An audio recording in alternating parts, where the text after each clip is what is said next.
alaikum, приветствует вас. Сегодняшняя тема. The Commissar salutes you. Today's topic is China versus Russia. If these two superpowers went to war using only conventional weapons, who would come on top? All other countries are considered neutral and impassable. Geography would be a major issue in such a war, as both countries are so vast that moving forces around could take months. As each motorized brigade has over 1,000 vehicles, many of them heavy, transporting such formation takes time.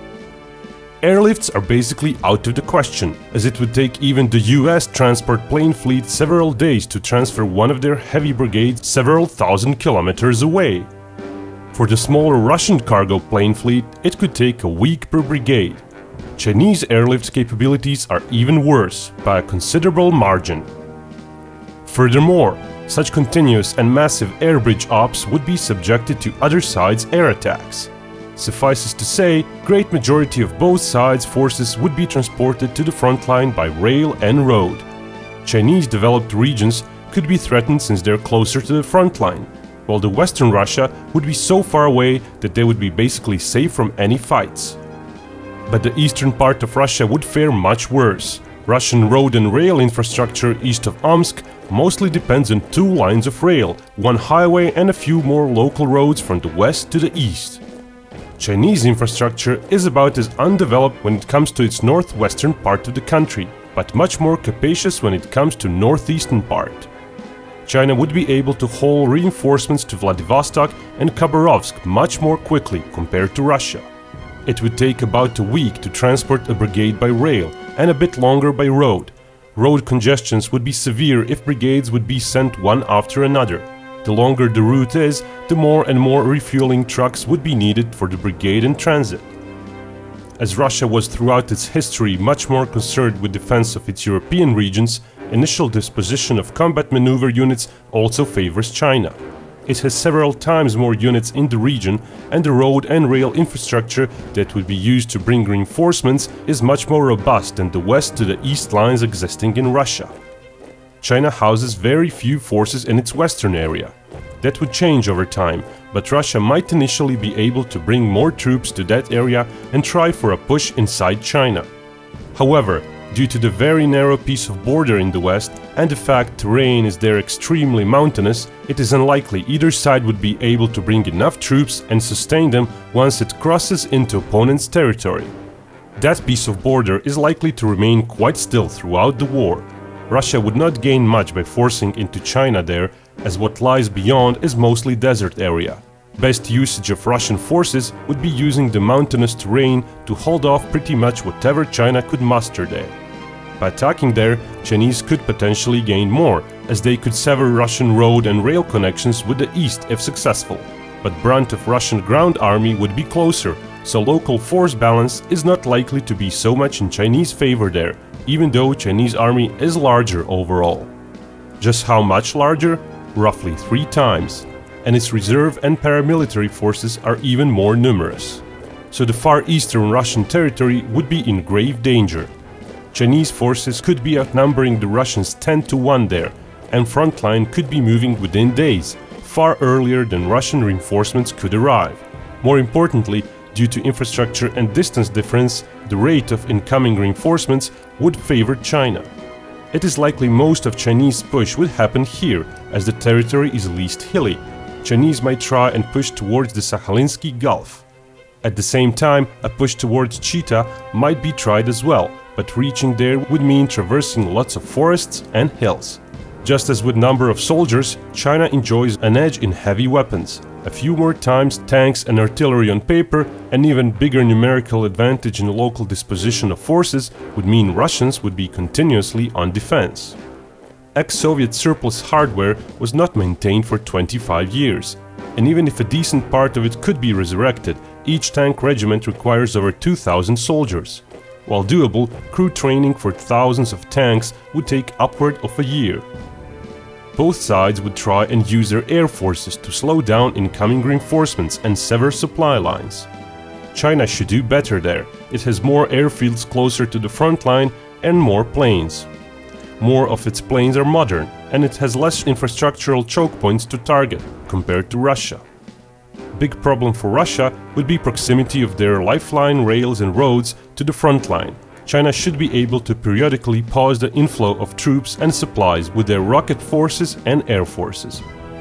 Russian big equalizer would be their air defenses, but again, most of them would need to be brought in from afar.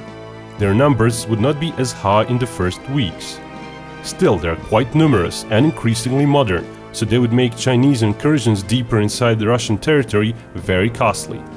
One area where Russians have advantage are bombers. Both sides are somewhat lacking in multi-role planes. Biggest issue for Russians is lack of targeting pods, and only certain types have built-in targeting systems. Russians have also only recently started to produce modern precise weapons, so their stocks are fairly low. Russians also use satellite-aided bomb targeting system, but it is best used for medium-altitude releases. Chinese use more targeting pods, but they still lack numbers, so over half of the shown fleet probably would not be used for strikes, and they rely mostly on laser-guided bombs. To soften the defenses, both sides would use their missile forces. China has an upper hand there, which would further neutralize nearby Russian fixed sites such as bridges, rail terminals, army depots, air bases and ports. Even so, it is questionable if China would be able to fully utilize its advantage in the air. A lot of its planes like the Q-5 and J-7 have fairly short range. China would control the skies over the front, but at the constant cost of planes being brought down by Russian air defenses. Its usage of air superiority to engage Russian ground forces beyond the front line would be very limited. But also Russian Air Force would be unable to seriously endanger Chinese land targets. On paper, China has twice as many planes, but locally in the east it would have even greater advantage. It also enjoys an edge in more of the modern air-to-air missiles, as well as more training for its pilots. Control of the air also means free use of airborne surveillance, and China has quite the advantage there over Russia. More drones, spy planes and satellites in general. Coupled with the superior ground forces, China would always dictate the battle. On the sea, Russian big problem would be geography. While China can concentrate its navy fleets, Russian fleets are split apart. By the time Russia manages to concentrate its non-Pacific fleets and send them over, the Pacific fleet would likely be destroyed. Disparity in numbers and quality is just staggering. Only Russian submarine fleet is more modern than Chinese one, but even there the numbers are simply lacking. As said, China would be dealing with the Russian Pacific fleet first. It is almost 10 times less numerous than Chinese fleets. Russia could choose to flee and save its fleet or buy a little time for Vladivostok and Sakhalin.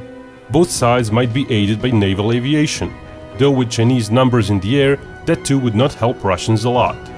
It might take a few weeks, but Russian Pacific fleet's demise might be postponed only by its northern fleet reinforcements, if polar ice cap happens to allow passage. With overwhelming Chinese naval edge, even some amphibious assaults would not be out of the question, possibly here to help cut off Sakhalin, or even on Kamchatka to take Russian naval bases, as Russian forces there are fairly slim. Still, amphibious assaults are always quite laborious, and actual benefits might be dwarfed by casualties. Chinese ground army would advance quickly at first. Getting farther away from its infrastructure, the advance would slow down. The fall of eastern Russian cities would be a matter of time. Chinese considerable numerical and industrial advantage would mean even some territory to the west could be taken over. Still, Siberia is a vast and rough territory. Going north would be pointless, as there is nothing of importance there. Lack of infrastructure and near permanent snow cover would make it impossible to control northern part of Russia. Eventually reaching and conquering Chita and even Ulan-Ude might be possible, given enough time and Chinese casualties. But then Stanovoye Mountains and Baikal Lake would provide Russian with a mighty natural obstacle. Within a year or two, it is unlikely China would be able to make serious further progress. Both sides have plenty of fire support platforms, but the rough terrain would make them hard to use for quick maneuvers of large units. Attack helicopters might fare a bit better in such conditions. Transport helicopter fleet is roughly equal for both. As shown, Chinese would easily take Russian Far East territory. Even taking key locations on Kamchatka would only be a matter of how many casualties China is willing to withstand. Going west, China would be faced with even longer logistics lines, through harsh terrain with little roads. At a certain geographical point, Chinese advance would slow down to a crawl, and even shorter Russian logistic lines would make Russia stronger.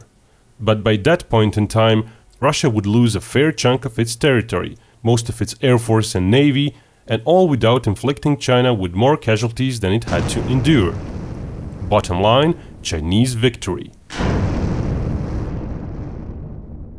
If nuclear weapons aren't accounted for, that is.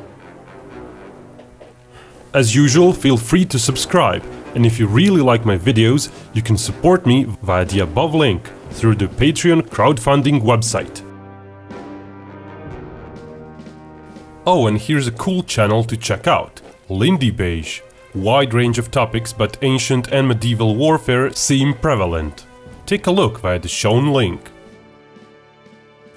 And remember, Binkov may talk about hypothetical wars, but only real peace can bring us all together.